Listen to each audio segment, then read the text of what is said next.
आइए आइए, कहाँ जा रहे हैं? देखिए, आज अपन को टेंस खत्म करना है। बहुत दिन हो गए देखते देखते कि कैसे कैसे लोग ऐसे हमारा का यूज करते हैं, कैसे डूडल लगा लेते हैं, कैसे हैज अप लगा लेते हैं। आज ये खत्म करके जाएंगे, ये वादा है आपसे। चलिए तो देखते हैं। सबसे पहला काम जो आपको करना है मेरे साथ, आपको स्टेप वन याद कर लेना है अभी। स्टेप वन, स्टेप वन क्या है? 1 2 1 1 1 1 3 3 3 1 1 1। और भूले नहीं कि 1 1 1 के साथ आएगा ING। बिल्कुल भी दिमाग नहीं लगाना है, तुरंत याद कीजिए जैसे KG1 के बच्चों की तरह। 1 2 1 1 1 1 3 3 1 1 1 1 में ING। Very good. इसके बाद स्टेप टू आपको दिमाग में रख लेना है, वो भी KG1 के बच्चों की तरह। हमारे पास 3 प्रकार की हेल्पिंग वर्ब होती हैं। There are 3 type of helping verb we have, do, be and have. Okay, do form की वर्ब की अगर हम बात कर लें तो डू फॉर्म की वर्ब को आपको कैसे लिखना है? Do, does in present, did in past. Do, does in present, did in past. Be form is, am, are in present, was, were in past. Is, am, are in present, was, were in past. Be form. Have form has, have in present, had in past. जो underline है वो past में, ठीक है।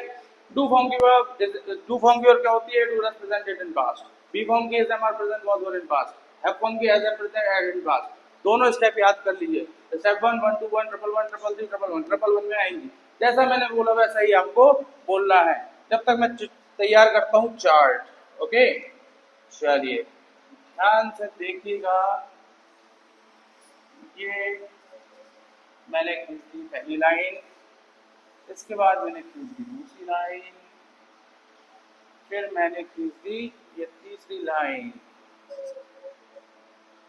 फिर मैंने खींच दी ये चौथी लाइन।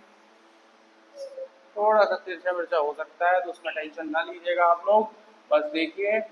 और चैनल को लाइक शेयर एंड सब्सक्राइब कीजिए जल्दी से जल्दी। ओके, सबके साथ में। अब देखिए, ये आ गया हमारा एक बॉक्स, ये आ गया हमारा दूसरा बॉक्स, ये आ गया हमारा तीसरा बॉक्स, और ये आ गया हमारा चौथा बॉक्स। ये ओके, इस टाइप के बॉक्स बना लेने हैं। कुछ नहीं करना है, बिल्कुल सिंपल है। कोई भी चीज इतनी टफ नहीं है कि जो आपको हरा सके। स्टेप 1 को यहाँ पर रखते हैं, ठीक है।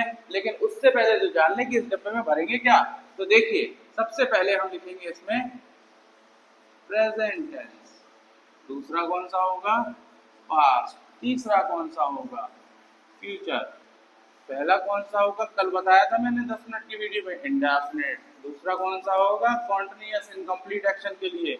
तीसरा कौन सा होगा? परफेक्ट कंप्लीट एक्शन के लिए।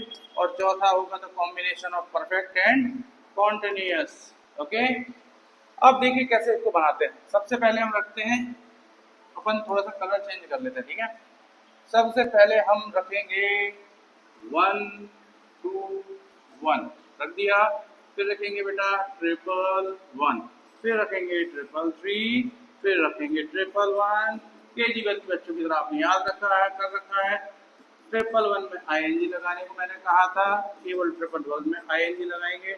1 के अलावा ING नहीं लगाएंगे। सब में भी लगा देंगे तो आपका first form, second form, ING form, third form and ING form. कौन से डब्बे में क्या है सब आपको क्लियर हो गया। इसके बाद देखिए दूसरी चीज हम देख लेते हैं। दूसरी चीज में हमें देखना है कि हमारे पास स्टेप 2 भी रखा हुआ है, तो हम डू डज कहाँ लगाएंगे बेटा? प्रेजेंट में लगाएंगे। तो ये लगाएंगे हम डू डज। और डू डज डेट जो होता है वो यूज होता है नेगेटिव इंटरोगेटिव में। तो सिंपल के लिए, मतलब कि अफर्मेटिव सेंटेंस के लिए ऐसे लगाना है। हम पास्ट में क्या रखते हैं बेटा? डेट रखते हैं। फ्यूचर में क्या रखते हैं? विल एंड शैल रखते हैं, ठीक है। ये तो सभी को पता होगा, नॉर्मल सी बात है। इसके बाद देखिए will and shall as it is चलेगा सब में। अब आ जाते हैं बी फॉर्म की वर्ब में। तो बी फॉर्म की वर्ब में क्या बताया था? Is, am, are. इसमें क्या बताया था? पास्ट में was and were. Be form की वर्ब है तो इसको भी हम बी फॉर्म का बना देंगे। किसको? विल एंड शैल को। तो ये हो गया will be and shall be. इसके बाद हैव फॉर्म की वर्ब को हम देखेंगे तो हैव एंड हैज। फिर क्या लगेगा पास्ट में हैड। अब ये हैव फॉर्म की वर्ब की लाइन है तो विल और सेल को हैव फॉर्म का बना देंगे तो will have and shall have. Last में बजानी है बीन, बनती है कि नहीं देखिए सीखते हैं। इन तीनों को नीचे रख लीजिए एज इट इज, जैसे कि तैसा, और बजा दीजिए इनकी बीन। हेड को भी नीचे रख लेंगे और बजा देंगे बीन। विल और सेल के साथ इस हैव को भी नीचे उतार लाएं और बजा दीजिए बीन। इसमें निश्चित समय के लिए सिंस और फॉर का यूज होता है, जैसा कि आप लोगों ने पढ़ा होगा। फ्यूचर जो कि इंडेफिनिट टाइमिंग को पैटर्न में बताया जाता है, एक इमेजिनेशन होती है, कोई रियलिस्टिक पैटर्न नहीं होता, तो हम इसमें सिंस की जगह लगाते हैं फ्रॉम और ड्यूरेशन की जगह लगाते हैं फॉर। तो ये रहा आपका चार्ट। 2 मिनट में आप सब कुछ चीजें सीख सकते हैं। 2 बार घर में बनाइए और मुझे बताइए कि आपको कैसा लग रहा है। अगर आपको मजा आ रही है तो कमेंट में लिखें यस, और दिमाग में रखें एक चीज, लाइक शेयर एंड सब्सक्राइब करना ना भूलें। ओके, थैंक यू दोस्तों, फिर मिलते हैं अपन अगली रील में।